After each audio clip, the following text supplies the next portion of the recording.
Warning Kites. Warning Kites sesuai namanya adalah sebuah layangan dengan desain yang sederhana, terdiri dari rangka jaring logam dengan dilapisi nilon dan tali yang menjadi pegangannya. Pengujian dengan entitas ini menunjukkan bahwa mereka memiliki struktur mirip ujung saraf di badan layangannya. Mereka muncul sebagai peringatan bahaya kepada penjelajah, di mana bila mereka muncul, mereka akan bergerak menjauhi sumber bahaya sebagai peringatan untuk penjelajah di sekitar. Beberapa saksi mengatakan saat mereka lewat akan terdengar suara anak-anak tertawa. Semakin keras suara tawa dan banyak jumlah mereka, semakin tinggi tingkat bahaya yang ada. Mereka juga memiliki sebuah kelemahan. Bila mereka menjauh dari penjelajah sejauh 60 meter, mereka akan meledak menjadi sebuah konfeti. Mereka bisa ditemui di level-level backroom yang berada di luar ruangan.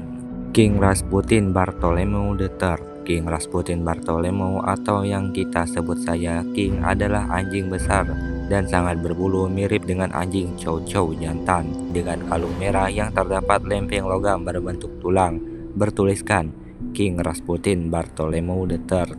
Ia digambarkan sangat ramah dan bersahabat dengan penjelajah. Ia memiliki kemampuan di mana bulu tebalnya itu menjadi semacam portal masuk ke level 241, di mana penjelajah yang memasukkan tangannya ke bulu entitas ini akan merasa ada sebuah ruangan besar di dalamnya. Bukan cuma itu, entitas lain di backroom tampak tidak agresif terhadap King Rasputin. Ia bisa ditemukan di berbagai level, sedang berkeliaran atau mengikuti manusia yang ia suka. Feren adalah entitas backroom yang berbentuk seperti ferret Siamese. Mereka sangat ramah dan suka bermain dengan penjelajah. Mereka memiliki kemampuan yang sangat unik, yaitu no clipping ke semua level di backroom. Bahkan mereka bisa memilih lokasi tertentu di level tersebut untuk muncul. Dan juga bila seorang manusia menyentuhnya saat Feren akan melakukan no clipping, orang itu akan ikut terno clipping di level yang dipilih oleh Feren. Kemampuan unik dari entitas ini yang lalu dimanfaatkan oleh sebuah organisasi jual beli terbesar di backroom yaitu BNTG untuk mencari material-material khusus di seluruh backroom untuk diperjualbelikan. Feren bisa ditemui di markas BNTG karena mereka sekarang resmi milik BNTG. Samantha adalah entitas ke-26 di backroom. Ia berbentuk kucing rumahan betina dengan bulu hitam putih, mata hijau, dan ukurannya relatif kecil dibanding kucing betina pada umumnya.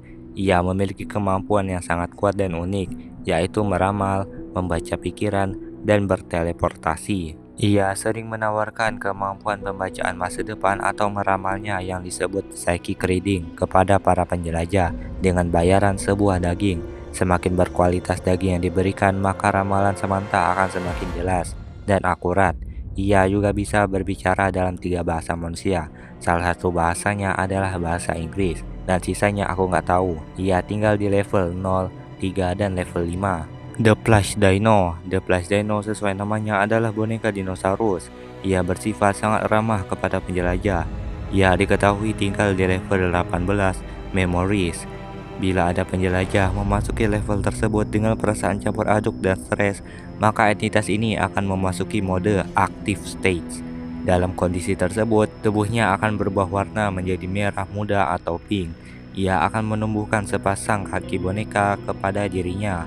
Proses itu membutuhkan waktu 20 detik. Saat mode tersebut juga, Plush Dino akan mengajak penjelajah itu berkeliling. Ia akan bergerak dengan gerakan ceria, sering berhenti untuk beristirahat, dan kadang juga minta dipeluk atau digendong oleh penjelajah. Ia tercatat tinggal sendirian di level 18. Dunks adalah entitas yang terkenal sangat ramah dan mudah dijinakkan oleh para penjelajah. Ia berbentuk seperti gajah kecil dengan tubuh kotak, belalai panjang berbentuk tangan, dan mereka tidak memiliki mulut atau sistem pencernaan. Mereka memperoleh energi dari cahaya. Cara menjinakkan Dunks sangatlah gampang. Penjelajah hanya perlu mengetuk ujung belalainya. Ia akan menjadi penurut dan mampu memahami perintah tanpa harus diucapkan secara verbal. Ia juga mampu mengkloning dirinya. Ketika mereka menemukan lingkungan baru, mereka akan menyembunyikan bagian kecil tubuhnya di suatu tempat, dan bagian itu akan berubah menjadi Dunks baru. Jenis dan varian Dunks pertama, Snow Dunks yang tahan es. kedua field dunks yang cepat dan mampu menyerap cahaya lebih banyak, ketiga stone dunks yang keras dan lambat, keempat playhouse dunks yaitu dunks yang berada di level dengan tema taman bermain, beach dunks yaitu dunks di area pantai, dan arcade dunks yaitu dunks yang berada di tempat arcade. Mereka tercatat tidak bisa menyerang orang tua. Mereka tinggal hampir di semua level karena kemampuan adaptasinya.